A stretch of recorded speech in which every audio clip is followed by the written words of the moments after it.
Bismillahirrahmanirrahim. Alhamdulillah hamdan tayyiban mubarakan fih kama yuhibbu rabbuna wa yardah. Asyhadu an la ilaha illallah wahdahu la syarikalah wa asyhadu anna Muhammadan abduhu wa rasuluh. Amma ba'd. Ayyuhal ikhwah, a'azzani Allah wa iyyakum. Al-Imam Abu Isa At-Tirmidzi dalam kitabnya Al-Jami' atau dikenal dengan Sunan At-Tirmidzi membawakan suatu hadis dari sahabat Abdullah bin Amr bin As radhiyallahu taala anhuma. Beliau berkata, aku mendengar Rasulullah SAW bersabda, Innal muqsitina indallah ala manabira min nur an yaminir rahman wa kilta yadayhi yamin. Sesungguhnya orang-orang yang berbuat adil, mereka akan mendapatkan cahaya dari Allah Subhanahu wa taala. Cahaya dari mimbar, mereka mendapatkan cahaya dari Allah Subhanahu wa taala. Mimbar yang terbuat dari cahaya dari Allah Subhanahu wa taala. An yaminir rahman, berada di sisi kanan Allah Subhanahu wa taala. Wa kilta yadayhi yamin, dan kedua tangan Allah adalah kanan. Alladzina ya'diluna fi hukmihim wa ahlihim wa mawallaw, yaitu orang-orang yang berbuat adil dalam berhukum, orang-orang yang berbuat adil kepada keluarganya dan berbuat adil kepada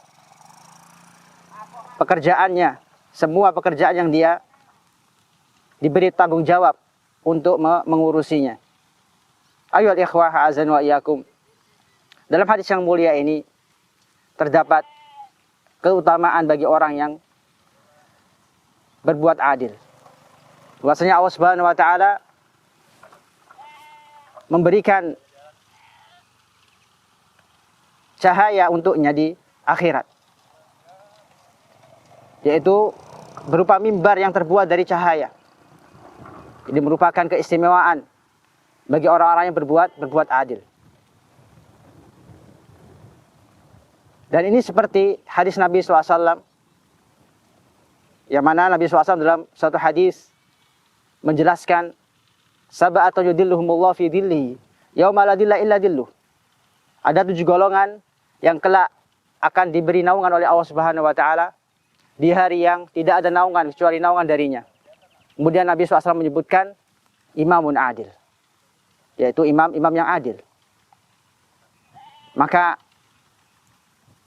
orang yang berbuat adil akan mendapatkan keistimewaan dari Allah Subhanahu wa taala berupa diberikan oleh Allah Subhanahu wa taala berupa cahaya, berupa mimbar yang terbuat dari cahaya, berupa naungan di suatu hari yang orang-orang membutuhkan naungan, yaitu di padang mahsyar, yang mana jarak antara matahari dengan kepala manusia hanya berjarak 1 mil. Tapi orang-orang yang adil diistimewakan oleh Allah Subhanahu wa taala dengan mendapatkan naungan darinya. Kemudian dalam hadis ini dijelaskan pula bahwasanya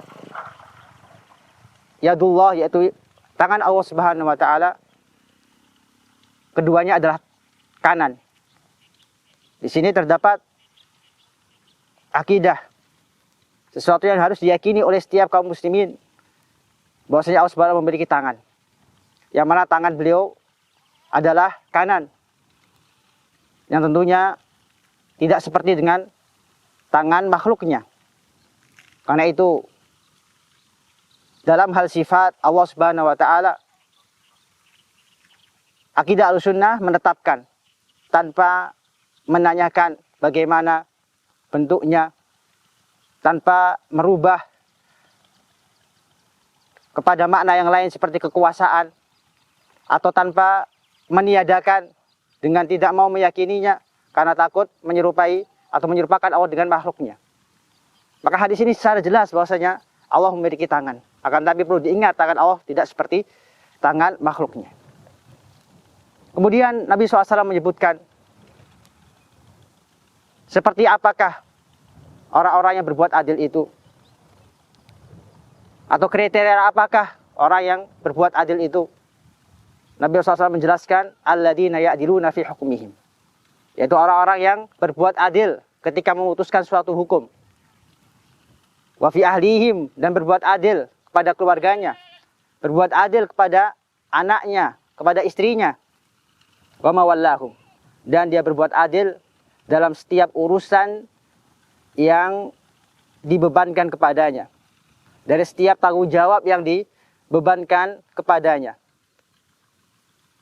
Dan perlu kita ketahui bahwasanya sifat adil tidaklah sempurna kecuali dengan diikuti dengan sifat amanah. Sebagaimana dalam firman Allah Subhanahu wa taala, inna khairal man ista'jartal qawiyul amin. Sesungguhnya sebaik-baik yang engkau pekerjakan adalah yang memiliki sifat al-qawi, yaitu kuat, dan al-amin, yaitu sifat amanah. Maka dalam mengerjakan suatu amalan, dalam berbuat adil, kita membutuhkan amanah. Karena dua sifat ini saling berkaitan. Karena itu seorang tidak boleh memilih orang yang tidak memiliki sifat amanah. Karena ditakutkan dia akan memberikan keputusan yang tidak adil.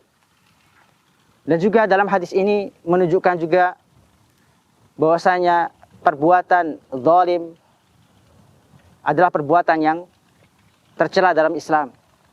Maka karena ketika Allah SWT memerintahkan kita untuk berbuat adil, maka sebaliknya Allah melarang kita dari berbuat zalim.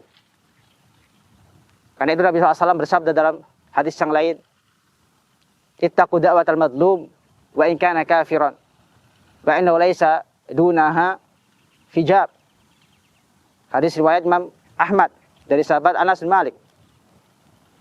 Takutlah engkau dari doanya orang yang zalim, karena tidak ada yang menghalangi antara doanya orang yang zalim dari Allah Subhanahu wa taala. Intinya tidak ada penghalang antara doanya orang yang zalim dari Allah Subhanahu wa taala, yang mana doanya akan dikabulkan oleh Allah Subhanahu wa taala meskipun orang tersebut orang kafir. Maka perintah untuk berbuat adil ini berlaku pada seluruh manusia, bukan hanya kepada setiap muslim saja. Dan juga berbuat adil adalah perintah dari Allah Subhanahu wa taala. Allah SWT berfirman, wa idza hakamtum bainan nas antahkum bil adl. Dan apabila kalian membuat keputusan hukum, maka berlaku adillah. Dalam firman yang lain, i'dilu wa aqrabu litaqwa. Berbuat adillah, karena perbuatan adil itu lebih mendekatkan diri kepada ketakwaan. Maka kita berdoa kepada Allah Subhanahu wa taala agar kita termasuk orang-orang yang diberikan naungan dari Allah Subhanahu wa taala, diberikan cahaya dengan senantiasa berbuat adil ketika di dunia. Allah taala alam wa sallallahu Muhammadin wa ala alihi wasallam. Assalamualaikum warahmatullahi wabarakatuh.